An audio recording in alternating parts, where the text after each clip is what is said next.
अस्सलाम वालेकुम। This is Mohammad Tayyab. आज हमने properties of importance of water discuss करना है। पहले हमने कार्बन की इम्पोर्टेंस डिस्कस कर ली। अब हमने क्या करना है, इनऑर्गेनिक मॉलिक्यूल है वाटर की इम्पोर्टेंस डिस्कस करनी है। सबसे पहले जब लाइफ इवॉल्व हुई तो वो वाटर में इवॉल्व हुई। एवोल्यूशनरी थ्योरी के अकॉर्डिंग जो हाइड्रोथर्मल इवेंट थे उनमें लाइफ इवॉल्व हुई, वो आप सेकंड ईयर में पढ़ेंगे। तो ये लाइफ जो बनी वो वाटर में बनी। तो अब वाटर का फार्मूला क्या है, H2O। इसकी हमने बेसिक प्रॉपर्टीज वैसे भी 9th क्लास में पढ़ ली हुई है, ठीक है, फिजिक्स में। लेकिन अब दोबारा हम रिवाइज करेंगे इसकी बेसिक प्रॉपर्टी। सबसे पहले ये लिविंग सेल्स में इसकी अमाउंट क्या है, एक लिविंग सेल्स में इसकी अमाउंट क्या है, एक ऑर्गेनिज्म में ये कितने परसेंट पाया जाता है। तो सबसे पहले ऑर्गेनिज्म की बॉडी में लगा लेते हैं। जैसा हमने ये सब पढ़ा था कि जो बैक्टीरियल सेल्स होते हैं उसमें भी 70% पाया जाता है, और जो ममेलियन सेल्स होते हैं उसमें भी 70% वाटर होता है। लेकिन एक ऑर्गेनिज्म में के डिफरेंट काइंड्स के हमारे पास ऑर्गेनिज्म है, तो ऑर्गेनिज्म में ये 65 से 89% तक वेरिएबल करता है। कि मीन के एक डिफरेंट काइंड के हमारे पास ऑर्गेनिज्म है उनमें वाटर की अमाउंट जो है वो 65 से 89% तक वेरी करती है। इतना ज्यादा ये सेल का हिस्सा बनाते हैं। दूसरा, ये अब हम सेल की बात कर लेते हैं। हमारी बॉडी में डिफरेंट काइंड के सेल्स होते हैं। तो सबसे पहले हम सेल की बात कर लेते हैं। सेल में कितने परसेंट होता है, सेल में हमने पढ़ा था कि मेमेलियन सेल में 70% होता है। तो अब उसने कहा कि सेल्स की आगे टाइप्स हैं, उनमें वेरिएबल करता है, उनमें वेरिएबल करता है। सेल बोन सेल्स हैं और हमारे पास इसने दो दिए हुए हैं ब्रेन सेल। क्या दिए हुए, बोन सेल और ब्रेन सेल। अब वो कहेगा कि बोन सेल्स में कितना होता है, 20% होता है, और जो हमारे पास ब्रेन सेल्स है इसमें 85% वाटर होता है। कि मीन के एवरेज जो वाटर की सेल में अमाउंट है उसकी वो 70% है। लेकिन बोन सेल्स में कितनी होती है, 20%, और ब्रेन सेल्स में कितनी होती है, 85%। तो जब इनकी हम एवरेज लेंगे तो हमारे पास 70% आ जाएगी कि ये एक इंडिविजुअल सेल्स में। अब इसकी हमने फर्दर प्रॉपर्टीज डिस्कस करनी है। सबसे पहले इसकी प्रॉपर्टीज डिस्कस करनी है, वो है सॉल्वेंट। ठीक है, वो क्या है, सॉल्वेंट। सॉल्वेंट की प्रॉपर्टीज। अब सॉल्वेंट की डेफिनेशन क्या थी, सॉल्यूशन में वो मुकदार जो ज्यादा हो हम उसे सॉल्वेंट कहते थे। कि मीन के उसके अंदर जो लेसर अमाउंट वाली चीज है वो डिसॉल्व हो जाए, जो डिसॉल्व करने की कैपेसिटी रखती है, जिसकी रिलेटिव अमाउंट सॉल्यूशन में ज्यादा होती थी, हम उसे क्या कहते थे, सॉल्वेंट कहते थे। तो वाटर में जो सेल है उसमें वाटर की जो रिलेटिव अमाउंट है दूसरे कंपाउंड की निस्बत, यानी कि हमने फर्स्ट चैप्टर में डिस्कस कर लिया था, प्रोटीन 18% है हमारे पास, इनऑर्गेनिक आयंस हमारे पास 1% है। उनके लिहाज से इसकी जो अमाउंट है वो 70% है, लेकिन उनकी 1% है। तो ये क्या है, उनको अपने अंदर डिसॉल्व करती है। तो ये क्या है, ये एज अ सॉल्वेंट एक्ट करती है और वो सॉल्यूट। अब हमारे पास मॉलिक्यूल्स कितनी किस्म के होते हैं, हमारे पास हमने डिस्कस किया कि हमारे पास मॉलिक्यूल्स होते हैं दो किस्म के। ठीक है, हमारे पास कंपाउंड कितनी किस्म के होते हैं, सॉरी, पहले हमारे पास कंपाउंड आएगा जब एटम्स क्या करते हैं, रिएक्ट करते हैं, और वो फिक्स रेशियो मास में रिएक्ट करते हैं तो वो कंपाउंड बनाते हैं। अब कंपाउंड कितनी किस्म के होते हैं हमारे पास, हमने कहा था आयनिक कंपाउंड होते हैं। ठीक, 9th में हमने पढ़ा था आयनिक कंपाउंड, वो कंपाउंड जो कंप्लीट ट्रांसफर ऑफ इलेक्ट्रॉन से बने। और दूसरे थे हमारे पास मॉलिक्यूल्स। ठीक है, मॉलिक्यूलर। अब हमने मॉलिक्यूलर कंपाउंड्स की आगे दो टाइप्स की थी, on the basis of their electron activity difference.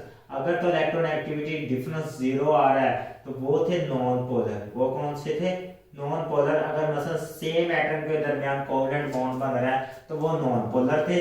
अगर डिफरेंट एटम के दरमियान, जिनके दरमियान इलेक्ट्रोनेगेटिविटी डिफरेंस है, तो वो बनाते थे हमारे पास पोलर। तो वाटर था हमारे पास, वो है पोलर कंपाउंड। तो ये वाटर है, हाइड्रोजन और ऑक्सीजन के दरमियान बॉन्ड बना हुआ है, तो ये क्या है, पोलर मॉलिक्यूल है। तो इनके दरमियान जो इलेक्ट्रोनेगेटिविटी डिफरेंस एग्जिस्ट करता है। तो अब हमने लाइक डिसॉल्व लाइक पढ़ा हुआ है, लाइक डिसॉल्व लाइक पढ़ा हुआ है, तो वाटर क्या है हमारे पास H2O। तो इसमें क्या होंगे, पोलर, जो पोलर सब्सटेंस होंगे वो डिसॉल्व होंगे, और जो आयनिक सब्सटेंस होंगे वो डिसॉल्व होंगे। तो हम यहाँ पे लिख सकते हैं कि वाटर जो सॉल्वेंट है, तो इसमें कौन कौन से सब्सटेंस डिसॉल्व हो सकते हैं, डिसॉल्व सब्सटेंस। ठीक है, मैं हेडिंग देने लगा हूं, डिसॉल्व।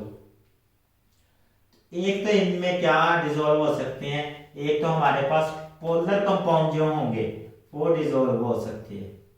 ठीक है, दूसरा हमारे पास आयनिक कंपाउंड, कौन से, आयनिक कंपाउंड डिसॉल्व हो सकते हैं।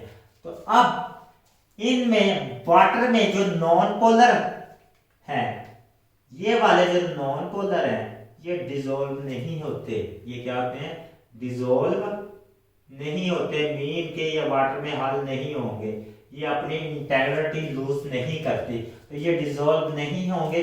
तो ये फिर क्या करेंगे, ये वाले मॉलिक्यूल्स हमने पढ़ लिया है कि ऑर्गेनिक मॉलिक्यूल्स होते हैं, जो कि हाइड्रोजन और कार्बन का जो बॉन्ड बनता है वो नॉन पोलर होता है। हमने ये स्टडी किया हुआ है पिछली क्लासेस में। तो ये नॉन पोलर होते हैं, जो प्रोटीन्स, लिपिड्स, हमारे पास न्यूक्लिक एसिड्स हैं, ये क्या है, ये नॉन जो है नॉन पोलर है। तो ये क्या, ये वाटर में फिर अब डिसॉल्व नहीं होंगे।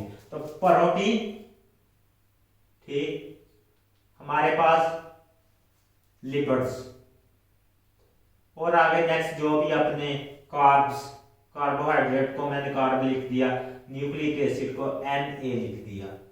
तो ये है न्यूक्लिक एसिड, कार्बोहाइड्रेट, लिपिड्स और प्रोटीन्स क्या है, ये वाटर में डिसॉल्व नहीं होती, क्योंकि ये नॉन पोलर है, क्योंकि ये नॉन पोलर है। और वाटर क्या है, H2O, ये है पोलर। तो ये लाइक डिसॉल्व लाइक का मतलब ये था कि पोलर सब्सटेंस पोलर में डिसॉल्व होगा। पोलर किस में डिसॉल्व होगा, पोलर में, और नॉन पोलर नॉन पोलर में। तो नॉन पोलर प्लस पोलर कभी भी एग्जिस्ट नहीं करता, ये डिसॉल्व नहीं होंगे। ये बस दो रूल फॉलो करेंगे। तो इनमें प्रोटीन्स और कार्बोहाइड्रेट ये डिसॉल्व नहीं होते, तो मीन के ये हमारे सेल्स का मेजर हिस्सा बनाते हैं। जैसे सेल मेम्ब्रेन बनाएंगे, हमारी बॉडी के डिफरेंट फंक्शन परफॉर्म करेंगे। उसके बाद आ जाती है बात कि इसकी हीट कैपेसिटी पे, क्या, हीट कैपेसिटी पे। तो हीट कैपेसिटी इसकी बहुत ज्यादा होती है। हीट कैपेसिटी, कैपेसिटी किसको कहते हैं, सलाहियत को।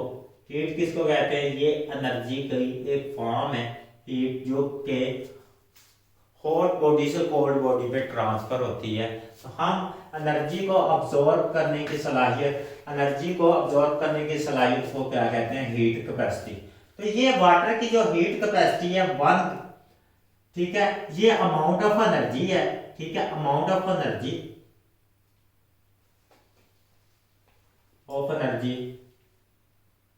कितनी अमाउंट ऑफ एनर्जी है, 1 ग्राम वाटर का, 1 ग्राम वाटर का 1 डिग्री सेंटीग्रेड हमारे पास टेम्परेचर चेंज करना है, मीन के 50 सेंटीग्रेड टू 60। तो इसमें अमाउंट क्या लगती है, हमारे पास एक अमाउंट की मकदार लगती है, स्पेसिफिक अमाउंट है, तो हम इसको कहते हैं स्पेसिफिक हीट कैपेसिटी। ठीक है, अगर ये अमाउंट ना हो कि amount of energy required to raise the temperature of water from 15 to 16, this is the heat capacity. अगर हम लगा दें कि शर्त क्या लगा दें, वाटर के वेट की लगा दें कि 1 ग्राम है, 1 kg है, तो this is called specific heat capacity. तो हम इसको क्या कहेंगे, स्पेसिफिक हीट कैपेसिटी। तो इस वजह से स्पेसिफिक हीट कैपेसिटी इसकी क्यों ज्यादा होती है, हमने इसका स्ट्रक्चर देखना है वाटर मॉलिक्यूल का। तो वाटर मॉलिक्यूल क्या करता है, एक ऑक्सीजन का एटम होता है, क्या होता है, एक ऑक्सीजन का एटम होता है, दो हाइड्रोजन के एटम होते हैं, इस तरह कोवलेंट बॉन्ड बना होता है। ठीक, ऑक्सीजन पे क्या होता है, पार्शियल नेगेटिव चार्ज, हाइड्रोजन पे पार्शियल पॉजिटिव चार्ज, क्योंकि ऑक्सीजन की इलेक्ट्रोनेगेटिविटी ज्यादा है। अब नेक्स्ट क्या होता है, ये ऑक्सीजन, नेक्स्ट वाटर का जो है ऑक्सीजन हमारे पास है मॉलिक्यूल, ऑक्सीजन है, इसी तरह उसने क्या हाइड्रोजन एटम के साथ अटैच है, एक पे पार्शियल पॉजिटिव चार्ज है, एक पे पार्शियल, दूसरे पे भी क्या है, हाइड्रोजन पे पार्शियल पॉजिटिव चार्ज है, और ऑक्सीजन पे क्या है पार्शियल नेगेटिव। तो हमें पता है नेगेटिव चार्ज पॉजिटिव चार्ज को अट्रैक्ट करता है, तो इसके दरमियान इस तरह बॉन्डिंग क्रिएट हो जाती है, हम इसको कहते हैं हाइड्रोजन बॉन्डिंग। इसको क्या कहते हैं हम, हाइड्रोजन बॉन्डिंग। और ये बॉन्डिंग, हाइड्रोजन बॉन्डिंग क्या करती है, ये इसकी हीट कैपेसिटी को इंक्रीज करती है। आप लोगों ने फर्स्ट ईयर की केमिस्ट्री में पढ़ना है कि ये फोर्स ऑफ अट्रैक्शंस क्या होती हैं, हम इनको हाइड्रोजन बॉन्डिंग को किससे रिप्रेजेंट करते हैं, डॉट के साथ। तो ये 9th में भी आपने पढ़ लिया कि हाइड्रोजन बॉन्डिंग। अब ये वाली बॉन्डिंग को ब्रेक करने के लिए, हाइड्रोजन बॉन्डिंग को ब्रेक करने के लिए हमारे पास काफी एनर्जी चाहिए होती है। हाइड्रोजन बॉन्डिंग क्यों इतनी ज्यादा एनर्जी चाहिए होती, क्योंकि ये कोवलेंट बॉन्ड से 20% लेस स्ट्रॉन्ग होती हैं और इनफ स्ट्रॉन्ग होती है। मीन के कोवलेंट परसेंट अगर बॉन्ड हमारे पास 100% स्ट्रॉन्ग है, तो ये हाइड्रोजन बॉन्डिंग जो है वो 80% स्ट्रॉन्ग होती है। तो इनको ब्रेक करने के लिए हमारे पास काफ़ी ज़्यादा एनर्जी चाहिए, तो इस वजह से इसकी हीट कैपेसिटी क्या होती है, ज़्यादा होती है। इसकी लोअर अमाउंट, वाटर की 1 ग्राम अमाउंट क्या है, एनर्जी अब्जॉर्ब करके हम अपनी बॉडी का जो है वो टेम्परेचर कम चेंज करती है। तो इसकी स्पेसिफिक हीट कैपेसिटी है वो है 4200 किलो कैलोरीज पर केजी। तो अगर हम इसको डिवाइड करें तो पर ग्राम आती है 4.2 किलो कैलोरीज पर ग्राम। तो हमने डिस्कस कर लिया कि वाटर की हीट कैपेसिटी किस वजह से, स्पेसिफिक हीट कैपेसिटी जो किस वजह से सबसे ज्यादा होती है, वो होती है हाइड्रोजन बॉन्डिंग की वजह से, और कितनी होती है। उसके बाद हमें डिस्कस करना है, हीट कैपेसिटी के बाद हमने डिस्कस करना है इसकी heat of vaporisation. Heat of vaporisation, तो वेपोराइजेशन से मतलब क्या है, वेपर की फॉर्मेशन होना। तो हमें पता है कि वाटर क्या करता है, नॉर्मल टेम्परेचर पे क्या करता है, वेपर बनाता है। बस सिर्फ एब्सोल्यूट टेम्परेचर -273 डिग्री सेंटीग्रेड पे क्या होता है, वेपोराइजेशन कंट्रोल हो जाती है, मतलब एवेपोरेशन कंट्रोल हो जाती है। तो बस उस टेम्परेचर के अलावा हर टेम्परेचर पे क्या होता है, हमारे पास इसके वेपर्स बनते रहते हैं। तो हम इसे कहते हैं कि हीट ऑफ वेपोराइजेशन क्या है। तो अब ये वाटर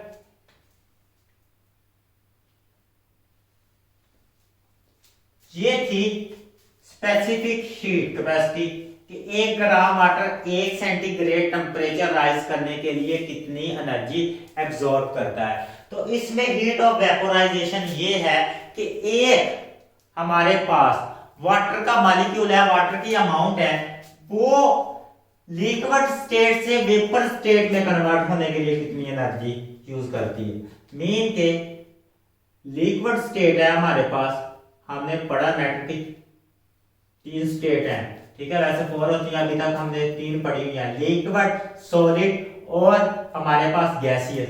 हमारे पास जो वाटर है वो रूम टेम्परेचर पे लिक्विड स्टेट में एग्जिस्ट करता है। तो ये लिक्विड से गैसियस स्टेट में, यानी कि वेपर्स की फॉर्म में, गैसियस स्टेट यानी कि वेपर की फॉर्म में कन्वर्ट होने के लिए जितनी एनर्जी अब्सॉर्ब करता है उसको कहते हैं हीट ऑफ वेपोराइजेशन, यानी कि वेपर फॉर्म करने के लिए उसे हीट ऑफ वेपोराइजेशन कहते हैं। तो हमारे पास वाटर की जो हीट ऑफ वेपोराइजेशन है 574, ठीक है, 574 किलो कैलोरीज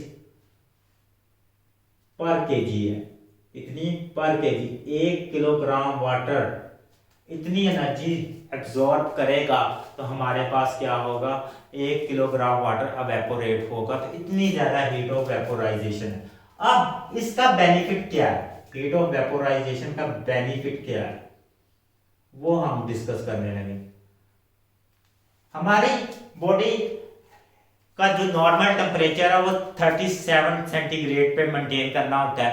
अब हमारी बॉडी जब गर्मियों में वर्कआउट करती है तो उसकी वजह से क्या होता है, हमारी बॉडी का टेम्परेचर अप होता है।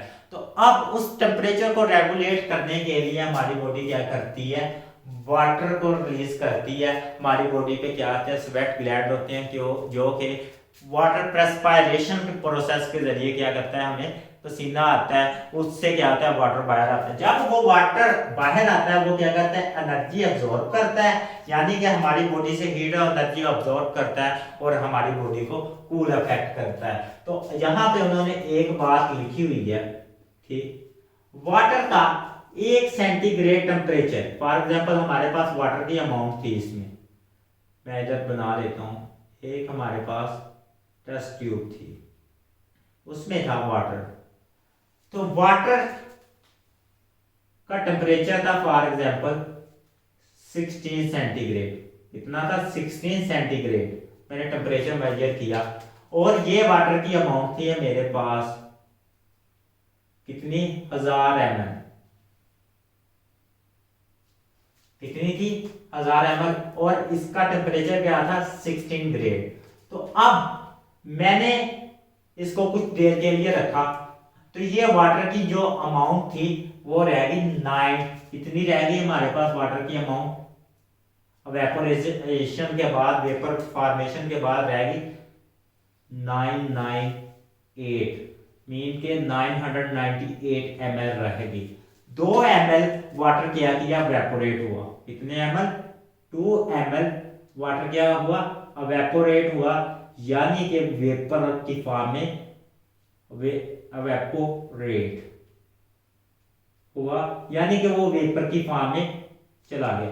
तो ये वाला जो टेम्परेचर था हमारे पास 16 सेंटीग्रेड, ये किसमें कन्वर्ट हो गया, 15 सेंटीग्रेड, क्योंकि ये जो स्केल है ये हीट को मेजर करने के लिए हम यूज करते हैं, तो ये हीट की इंडिकेशन के लिए। तो ये क्या है, 1 सेंटीग्रेड अगर हमने टेम्परेचर 1000 ml वाटर का डिक्रीज करना है, तो उसमें से अगर 2 ml वाटर स्लाइड सी अमाउंट एवेपोरेट हो जाए, तो हमारे पास 1 सेंटीग्रेड टेम्परेचर क्या हो जाता है, डिक्रीज हो जाता है 2 ml वाटर एवेपोरेट करने से।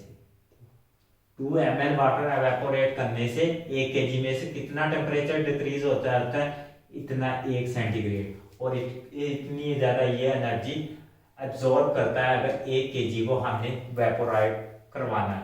दूसरा है इसकी हीट ऑफ आयोनाइजेशन, ठीक है, दूसरा हमने इसका पढ़ना है आयोनाइजेशन ऑफ वाटर, ठीक है, आयोनाइजेशन ऑफ वाटर का भी बहुत ज्यादा इंपॉर्टेंट रोल है, आयोनाइजेशन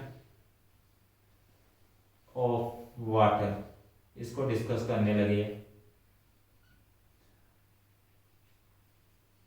हमने कहा कि मॉलिक्यूल क्या करते हैं, इक्विलिब्रियम फॉर्म में एग्जिस्ट करते हैं। किस फॉर्म में एग्जिस्ट करते हैं, इक्विलिब्रियम, कोई भी लिक्विड स्टेज है उसमें इक्विलिब्रियम फॉर्म होती है, तो वाटर भी इक्विलिब्रियम फॉर्म में एग्जिस्ट करता है। ये H2O है वाटर, ठीक है, एक इस तरह ये क्या करता है, फॉरवर्ड और रिवर्स रिएक्शंस होते रहते हैं। हमारे पास हाइड्रोजन आयन भी होता है और हमारे पास हाइड्रोक्सल आयन भी होता है। तो इसमें जब ये इक्विलिब्रियम फॉर्म में होता है तो इसमें 10 की पावर -7 मोल, 10 की पावर -7 मोल पर लीटर हाइड्रोजन आयन होते हैं, और 10 की पावर -7 मोल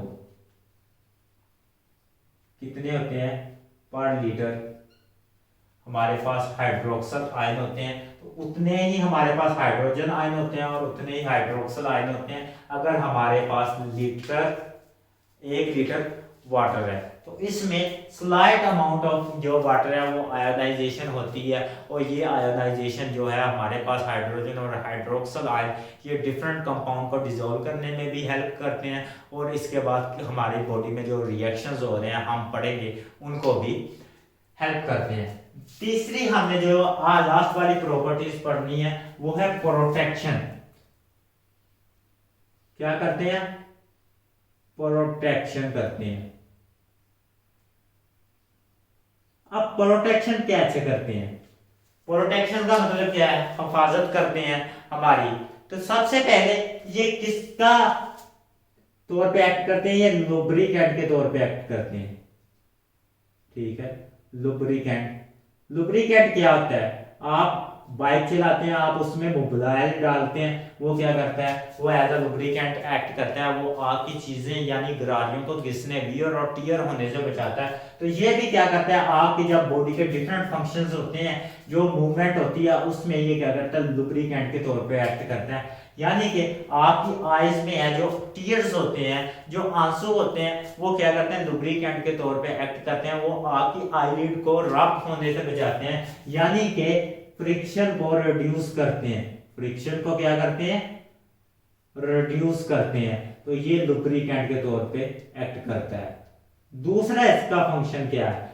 ये हमारी बॉडी के जो सॉफ्ट ऑर्गन है, जैसे लीवर है हमारी बॉडी का सॉफ्ट ऑर्गन है, हमारी किडनी है सॉफ्ट ऑर्गन है, हमारा हार्ट है सॉफ्ट ऑर्गन है, तो हमारी लंग्स है सॉफ्ट ऑर्गन है। तो इनकी जो हिफाजत है वो भी करता है। इनकी क्या करता है? हिफाजत किस तरह करता है? इन सॉफ्ट ऑर्गन के गिर्द क्या होता है? फ्लूइड होता है। मेम्ब्रेन्स में क्या होता है? फ्लूइड होता है। और फ्लूइड हम उस चीज को कहते हैं जो चीज फ्लो कर सके। तो उस फ्लूइड में जो मोस्टली अमाउंट होती है वो किसकी होती है? वाटर की होती है। तो इससे ये जाहिर हुआ कि जो वाटर है हमारी आईज में अब्रेसिव डैमेज में ये हेल्प करता है कि उसको कंट्रोल कर सके, उसको मिनिमाइज कर सके, उसकी फ्रिक्शन को कम कर सके। तो हमने आज अपना काफ़ी ज़्यादा वाटर की इम्पोर्टेंस पे लेक्चर कवर कर लिया। इसकी हीट कैपेसिटी, हमने इसकी हीट ऑफ वेपोराइजेशन को, हमने प्रोटेक्शन को स्टडी कर लिया। ये बहुत इनऑर्गेनिक मॉलिक्यूल था जो इतनी ज़्यादा इम्पोर्टेंस रखता है। इंशाल्लाह कल हम अपने नेक्स्ट लेक्चर के साथ मिलेंगे। अल्लाह हाफिज़।